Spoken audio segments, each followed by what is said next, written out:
Oke, kita mulai ya. Assalamualaikum warahmatullahi wabarakatuh. Selamat pagi. Waalaikumsalam. Waalaikumsalam Waalaikumsalam warahmatullahi wabarakatuh. Langsung aja ya kita mulai. Banyak yang telat-telat.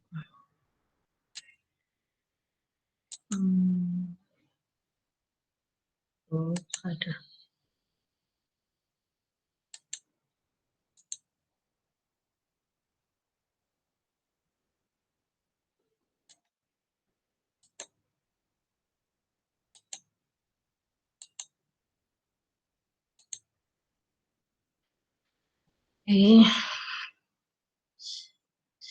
Pagi ini materi kita tentang distribusi frekuensi. Jadi flashback kemarin itu kita kan sudah mengenal ada data tunggal, ada data berkelompok. Nah, distribusi frekuensi ini nanti akhirnya kita akan membuat suatu data kelompok yang berasal dari data tunggal yang sangat banyak. Kalau kemarin kan data tunggalnya sederhana ya, hanya ada 7 data gitu kan. Nanti ini berapa, misalnya 50 data, 65 data tunggal yang harus dikelompokkan menjadi kelompok-kelompok. Nah, apakah kita bisa membuat pengelompokan itu nanti ngarang misalnya ya. Kelasnya kalau kalau kemarin kan kita 40 ya. 40 nilai untuk data berkelompoknya, 40 nilai, kemudian ada 5 kelas. Nah, apakah kita bisa ngarang 5 kelas itu kita jadikan 10 kelas misalnya, biar ranknya kecil-kecil gitu, biar tabelnya panjang gitu kan, ngebei halaman. Kalau untuk skripsi itu lumayan buat nama-nama halaman. Nah, apakah bisa diatur seperti itu atau ada kaidahnya atau ada tata caranya untuk membuat berapa kelas nanti dari sekian data itu nanti jadi berapa kelas, intervalnya berapa, itu bisa diawur atau ada aturan mainnya gitu. Sebenarnya kita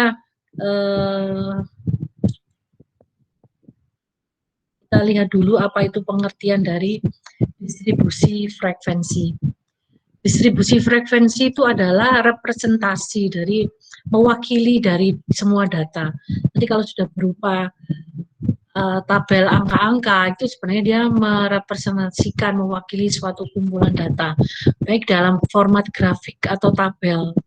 Anda bisa membuat data itu diringkas menjadi satu bentuk tabel atau dibuat menjadi suatu grafik, dan dipergunakan untuk menampilkan jumlah observasi dalam interval tertentu. Ukuran interval tergantung pada data yang dianalisis dan tujuan analisis. Interval harus eksklusif dan lengkap. Distribusi frekuensi biasanya digunakan dalam konteks statistik ya. Kalau untuk perhitungan penelitian kuantitatif itu Anda bisa menggunakan data-data statistik distribusi frekuensi. Nah, menurut Hasan, distribusi frekuensi itu adalah sebagai suatu susunan data menurut kelas interval tertentu atau menurut kategori tertentu dalam sebuah daftar. Jadi ada penggolongan-penggolongan, ada klasifikasi, misalnya berdasarkan umur gitu, berdasarkan berapa banyak gaji gitu ya, golongan gaji berapa, golongan 1, 2, 3 itu ada kelompok-kelompok penghasilan.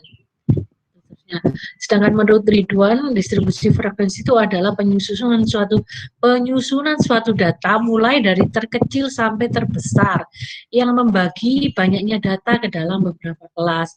Jadi nanti data yang kita dapatkan itu kan datanya itu acak ya. Misalnya Anda mendata hasil ujian dari kelompok pegawai, misalnya di PTX itu diadakan ujian, apa istilahnya, ujian kelayakan atau apa gitu ya. Nah, dari hasil ujiannya itu kan nggak urut nilainya, misalnya A, B, C, D itu ngumpulkannya nggak A dulu gitu, terserah mereka, kalau sudah selesai dikumpulkan. Maka ketika kita mencatat pun juga angkanya juga bervariasi, nggak urut, ada yang nilainya 70, ada yang 60, ada 50, ada yang 20. Nah, itu semua akan kita golong-golongkan, diurutkan dari yang terkecil sampai yang terbesar, gitu, supaya memudahkan kita menggolongkan kelompok-kelompok nilai tersebut. Nah, ini kegunaan data yang masuk dalam distribusi frekuensi adalah untuk memudahkan data dalam penyajian. Nah, daripada datanya itu gerumbel kayak baku enak gitu ya, kayak seusur, itu makanya sajikannya melalui distribusi frekuensi ini, diurutkan datanya sehingga orang mudah melihat, mudah memahami dari kumpulan-kumpulan angka tersebut. Kata distribusi itu berasal dari kata distribution yang berarti penyaluran, pembagian atau pancaran, penyebaran gitu. Jadi secara mendasar distribusi frekuensi itu dapat diartikan sebagai penyaluran frekuensi, pembagian frekuensi atau pancaran frekuensi. Sedangkan frekuensi itu sendiri berasal dari kata frekuensi yang berarti kekerapan, keseringan, tingkat kepadatan,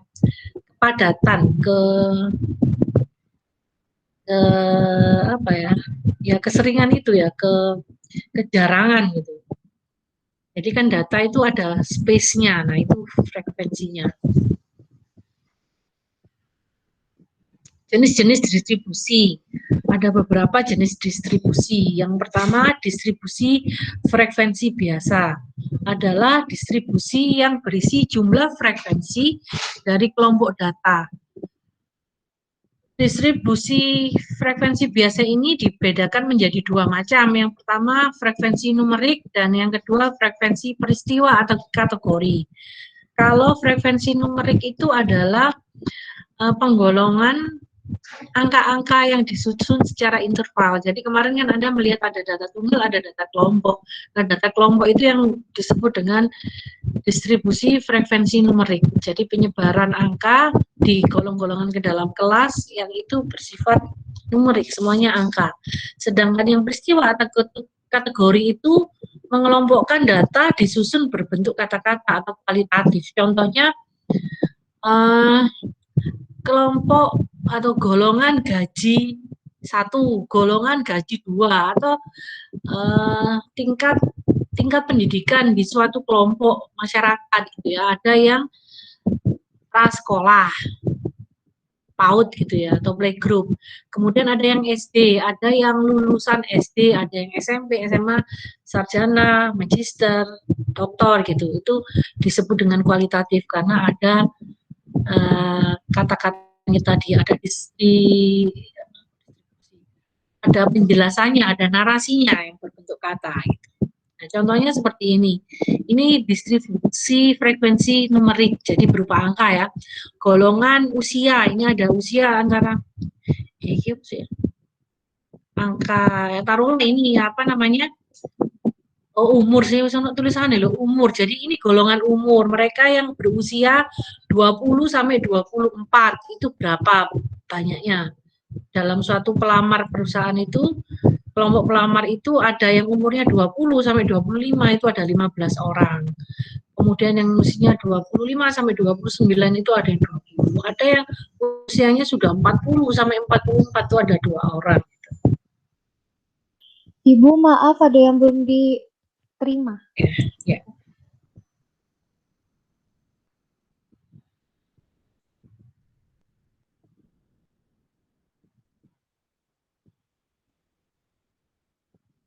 Lanjutkan ya.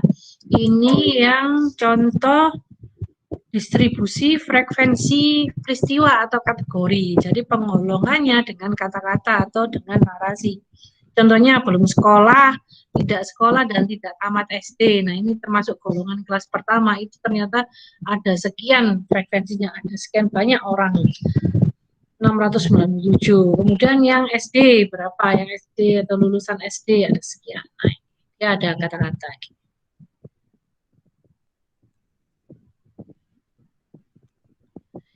Itu distribusi frekuensi biasa. Kemudian ada distribusi frekuensi relatif. Distribusi frekuensi relatif itu berisikan nilai dari hasil bagi antara frekuensi kelas. Jadi kan tadi ada golongan ya, ada kelas pertama itu SD, kedua SMP. Nah, itu namanya frekuensi kelasnya ada berapa. Misalnya lulusan SD ada 10, maka frekuensi kelasnya itu 10. Frekuensi kelas dan jumlah pengamatan serta menyatakan proporsi ini. Hasil bagi antara frekuensi kelas dan jumlah pengamatan. Jumlah pengamatan itu jumlah data, ada berapa banyak. Misalnya lulusan SD itu ada 10 orang, dengan banyak yang data yang kita kumpulkan itu ada 100. maka distribusi relatifnya adalah 10 dibagi 100 kali 100%. Itu distribusi frekuensi relatif. Ya.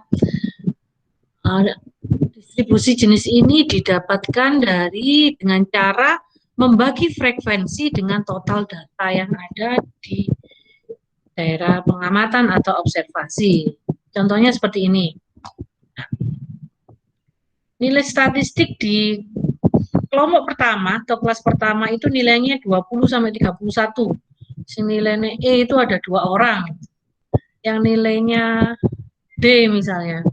Itu D-min nih, 32 sampai 43 ada 2 orang. Kemudian yang nilainya 44 sampai ini ada 6 orang. Nah, ini jumlah pengamatan. Yang kita amati ada berapa? Ada 50 siswa ya. Jadi berapa frekuensi relatifnya? Maka kita lihat frekuensi di kelas tersebut. Frekuensi di kelas pertama itu ada 2. 2 dibagi 50 kali 100%. Ini dalam jumlah, dalam persen. Coba Anda hitung gitu. Dan berapa frekuensi relatif di kelas keempat? 9. Kelas keempat kan frekuensinya ada 9 nih. 9 dibagi 50 kali 100% ada 18. Jelas ya?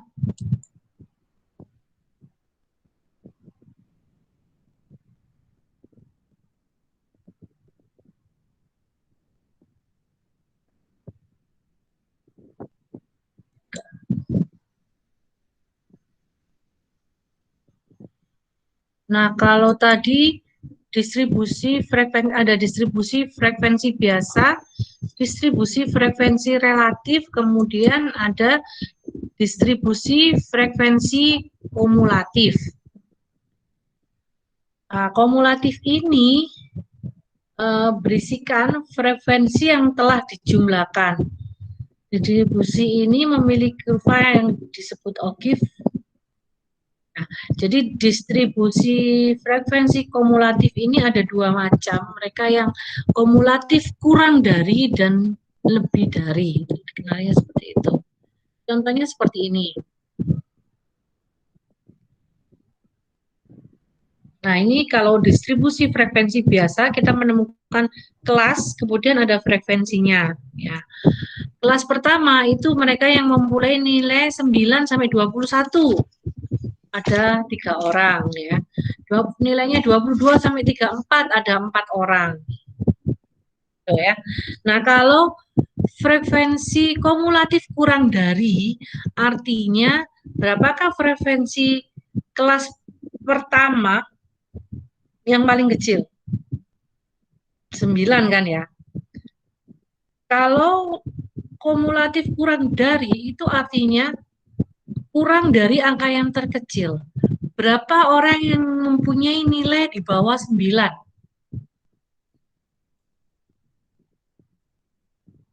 Tiga orang, Bu. Oh, di bawah 9, di bawah loh. Ini yang 3 kan 9 sampai 21. Ada beda ya. Karena nggak ada, maka frekuensi kumulatifnya itu 0.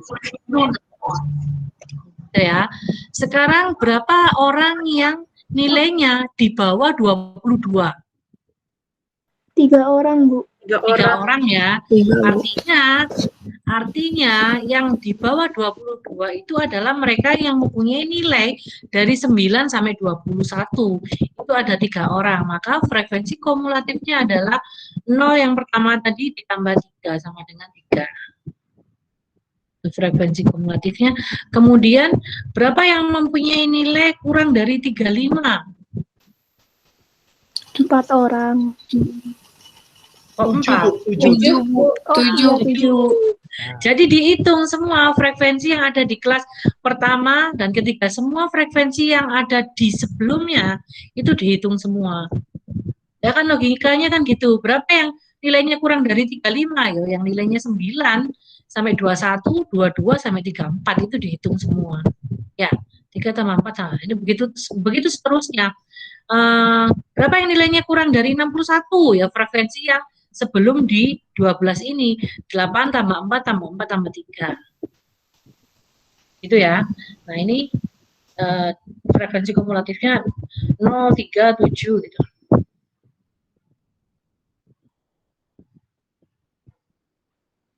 Nah, kalau tadi kurang dari, ini kebalikannya, lebih dari. Kalau lebih dari, kita mulai dari kelas yang pertama. Pertanyaannya sekarang dirubah. Berapa yang mempunyai nilai lebih dari 9? Ada berapa orang? Kalau lebih dari 9, artinya semua nilai yang ada di semua kelas sampai kelas tertinggi. Ya. Yang nilainya 9 ya ono 10, 10, 11, 12, 13, 21, 23, 25 semuanya. Jadi frekuensi berapa orangnya berarti 3 ditambah 4 ditambah 4 ditambah 8, 12, 23, 6. 60 orang. Yang nilainya lebih dari 9 ada 60 orang.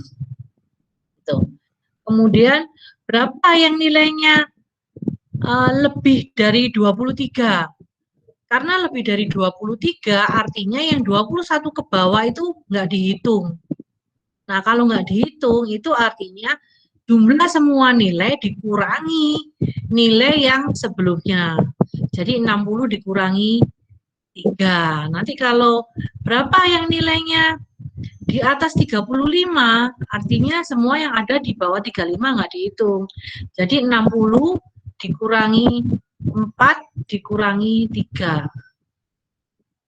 53. Begitu seterusnya. Gimana? Paham ya? Kalau kurang dari itu artinya berapa nilai di bawah nilai terendah, kalau lebih dari berapa nilai di atas nilai yang terendah. Ini lebih mudah daripada standar deviasi kemarin. Nah, bagaimana menyusun distribusi frekuensi kalau kita ketemu dengan data yang acak seperti saya sampaikan di depan tadi? Langkah-langkahnya yang pertama, kita harus mengurutkan dari data yang terkecil sampai data yang terbesar. Ya. Kalau nilainya acak-acakan ada yang Anda nemu pertama 20, kemudian 60, 70, nah itu harus diurutkan 20 dulu, 60 baru 70 ya. Kemudian tentukan range atau jangkauan. Range kemarin sudah kita pelajari ya. Rumusnya data yang terbesar dikurangi data yang terkecil. Dengan cara disusun tadi kan, disusun semuanya, nanti ketemu yang nilai terbesar berapa, yang terkecil berapa dikurangi. Nah, itu jangkauannya. Kemudian tentukan banyak kelas. Banyak kelas ini kelompok-kelompok tadi, kelompok kelas pertama, kedua, sampai ketiga itu yang saya bilang bisa nggak diawur kelasnya jadi 100 gitu biar tabelnya panjang, biar penuh halamannya. Nah, itu nggak boleh karena ada rumusnya seperti ini. Rumus Sturges ini rumusnya K1 ditambah log 3,3 dikalikan N. Ya, setelah tadi kita ketemu ini banyaknya kelas, kemudian kita buat panjang interval. Panjang interval itu jangkauan tadi R dibagi banyaknya kelas. Banyaknya kelas kalau sudah diketahui misalnya 6, jangkauannya berapa, nah itu dibagi ya. Kemudian tentukan batas data terendah, kemudian hitung kelas interval dengan cara menjumlah tepi. Wah, ini mencari panjang interval yang mencari P-nya. Kemarin juga sudah kita pelajari. Nah, buatlah tabel sementara distribusi dengan sementara atau tabulasi. Jadi nanti kalau Anda membuat skripsi itu kalau kuantitatif ada yang namanya tabulasi. Tabulasi apa ya istilahnya? Yang di apa namanya dibikin garis-garis terus dicoret-coret. Nah, ini contohnya begini. Ini ada soalnya seperti ini. Nah, Anda ketemu nilai-nilai ini kan nggak urut nih dari 30, 25, 90. Nah, ini Anda urutkan dulu. Kalau datanya 100, ya urut 100 itu gitu ya. Harus urut pokoknya. Nah, nanti ketemu data yang diurutkan seperti ini. Ada berapa nih? 1, 2, 3 sampai ini ada 65 data.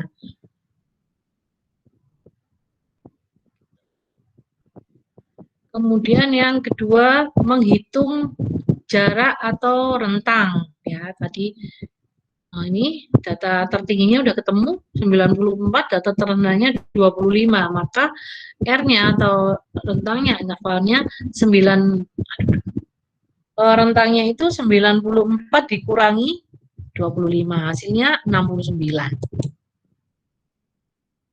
Menghitung jumlah kelas. Jumlah kelas itu 1 ditambah log 3,3 kalikan N. Jadi 1 plus 3 log 3,3 ini sudah nilai paten, tinggal dimainkan di N-nya ini. Berapa banyak datanya? Kalau datanya 100 ya tinggal dikalikan 100. Nah, ini kebetulan datanya 65 ya. Jadi 1 ditambah 3 log 3,3 kalikan 1,829 hasilnya 69. Sorry, bukan log 3,3. 3,3 kali log N banyaknya data. Jadi bukan 3,3 itu bukan di logkan, tapi yang di log itu yang di logaritmakan itu yang N-nya ya, frekuensinya. Tuh, nanti ketemu 7. Nanti ini bisa 100, log 100 itu berapa? Nanti bisa boleh pakai kalkulator ujian. Nah, nanti ketemunya 7.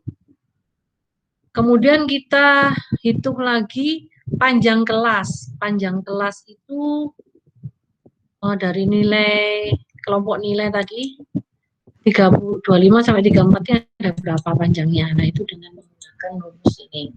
Panjang kelas adalah ring dibagi banyaknya kelas. Jumlah kelasnya kan 7, 69 tadi B-nya ya, dibagi 7 hasilnya 9,8, kita bulatkan menjadi 10. Nah, ini B-nya 10. Nah, kemudian ini untuk menentukan kelas-kelas tadi berapa saja nilainya. Itu nilai yang terkecil 25 ditambah 10 dikurangi 1. 10 itu P-nya ya. P min 1 sama dengan 34. Jadi kelas pertama itu intervalnya 25 sampai 34. Setelah ini 35 dari mana? 35 ini asalnya kan kelas pertama 25 sampai 34.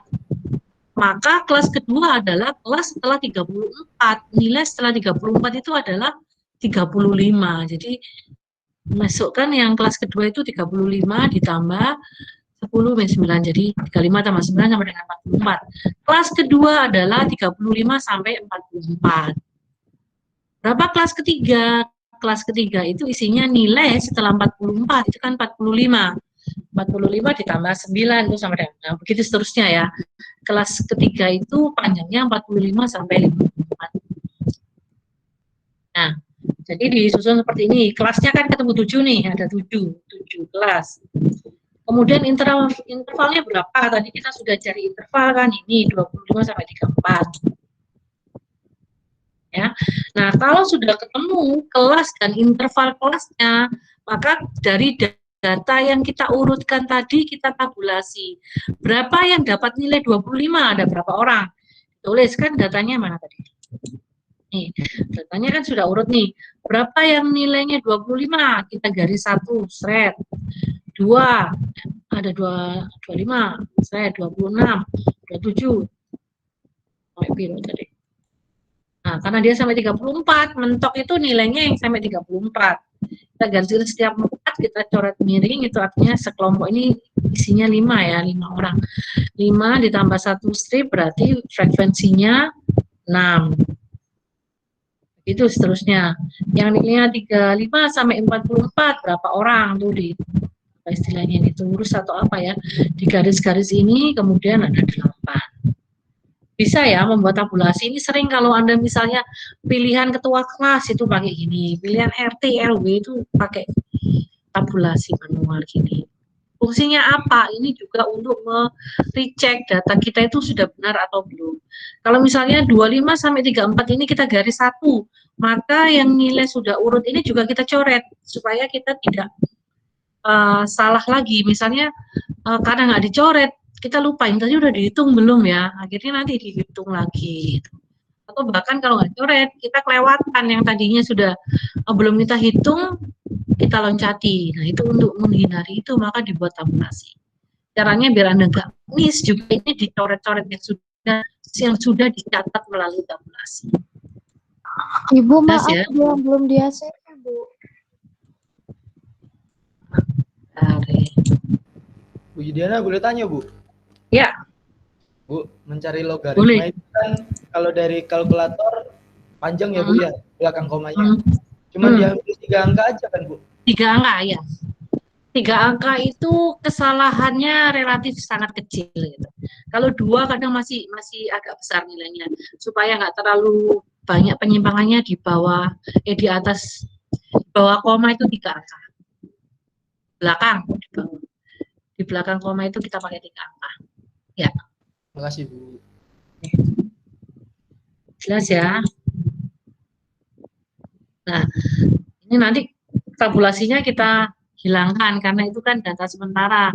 Untuk memudahkan kita menentukan frekuensi itu bisa dihilangkan. Nah, dihilangkan juga nggak apa-apa.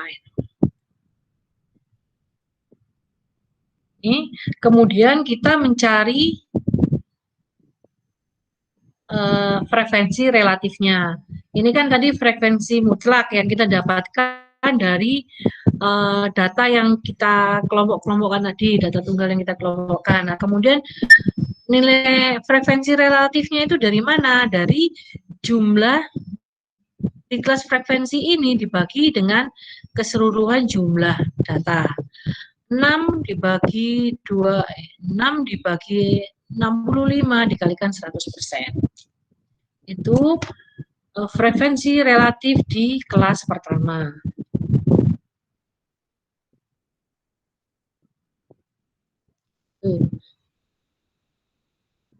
Begitu seterusnya ya, di kelas kedua juga 8 dibagi banyaknya data 65 dikali 100% itu ada 12. Mudah ya, mencari frekuensi relatif itu mudah. Tinggal ini dibagi keseluruhan data di frekuensi itu dikalikan 100%. Nah, sekarang kumulatif kurang dari, sama kayak yang tadi. Dari data tadi ini, kumpulan data ini berapa orang yang nilainya kurang dari 25? Tidak ada sama dengan 0, karena nilai yang terkecil itu 25. Artinya 24 ke bawah itu tidak tercatat. Kemudian, berapa yang mempunyai nilai kurang dari 35?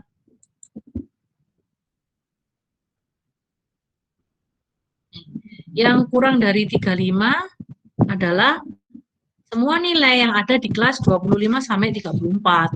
Ada berapa orang? Ada 6. Berarti frekuensi kumulatif kurang darinya itu 6. 6 ya. Itu terus seterusnya. Yang kurang dari 45 ya, berarti yang ada di angka 3 di kelas 35 sampai 44 dan 25 sampai 34. 14. Berapa? 8 ditambah 6. Ya, 14 gitu ya. Paham ya cara mencarinya? Nah, kemudian kalau kumulatif lebih dari itu ya berapa nilai yang di atas 25? Yaitu semua nilai yang ada di tabel itu ada 65 orang. Kalau yang lebih dari 35 artinya yang nilai yang di kelas 25 sampai 40 atau 34 itu tidak dihitung. Berarti 65 dikurangi berapa tadi? 3 atau berapa? Jadi 9.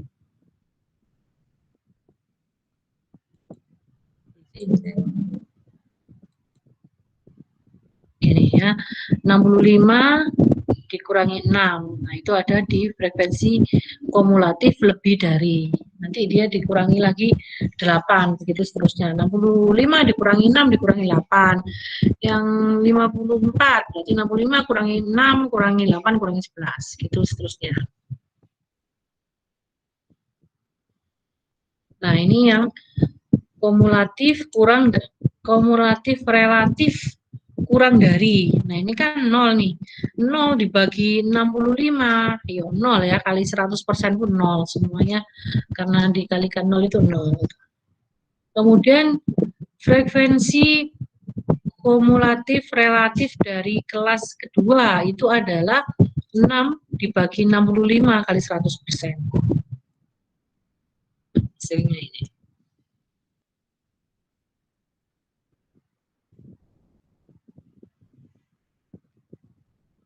Sama juga yang frekuensi kumulatif relatif lebih dari. Yang lebih dari ini kan 65. Berarti 65 dibagi berapa keseluruhan datanya? 65 bagi 65 dikalikan 100%. Hasilnya 100% ya. 1 kali 100% 100. Kemudian berapa yang di 35 di kelas 35 sampai 44 itu 59 dibagi 65 kali 100%. Gitu seterusnya.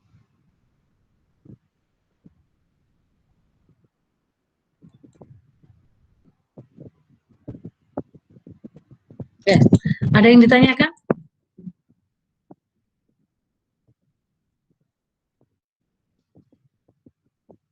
Ini mudah, lebih mudah dari yang kemarin. Tinggal ya nanti dibaca-baca lagi biar paham gitu.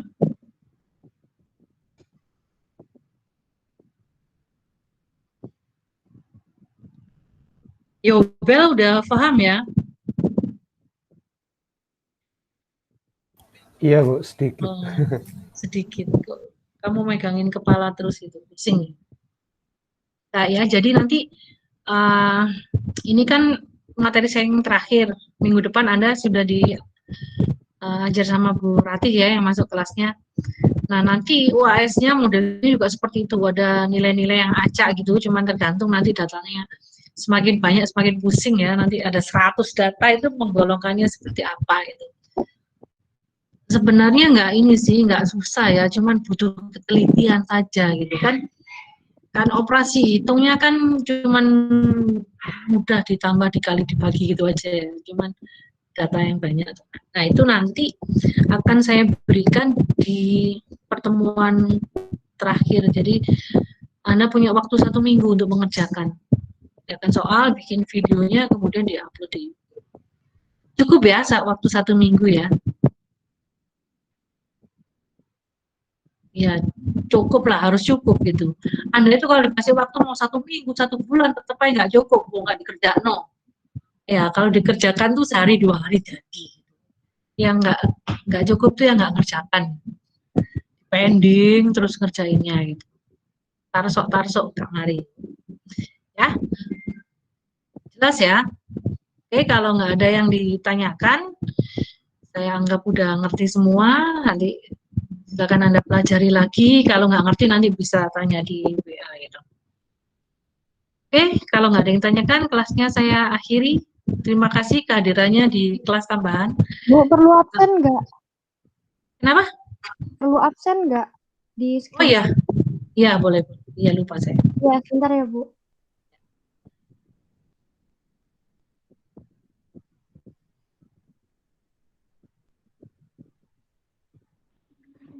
Bu, maaf, permisi mau tanya, Bu. Ya. Oh, ini harus dihentikan ya. Tugas koneksinya jelek, Bu. Gimana? Rumahmu mana? Mengenai tugas, Bu. Kenapa? Di pengenan. Sinyal saya tadi jelek, Bu, jelasin. Tugas. Jadi saya kurang paham tugasnya. Oke, nanti tugasnya akan saya bagikan di akhir pertemuan. Jadi menjelang 1 minggu sebelum UAS itu akan saya bagikan. Kemudian Anda kerjakan hitungannya, kemudian Anda presentasikan, Anda jelaskan ke saya bagaimana ketemunya hitungan itu ya. Kemudian kalau sudah jadi Anda unggah di YouTube. Nanti saya menilainya dari YouTube. Sambil latihan membuat konten. Dapat tawaran Isa udah di screenshot? Udah Bu, udah. Ya. Oke, kalau tidak ada lagi yang ditanyakan, saya akhiri. Assalamualaikum warahmatullahi wabarakatuh. Selamat pagi. Selamat pagi, Bu. Terima kasih, Bu. Waalaikumsalam. Selamat siang, Bu.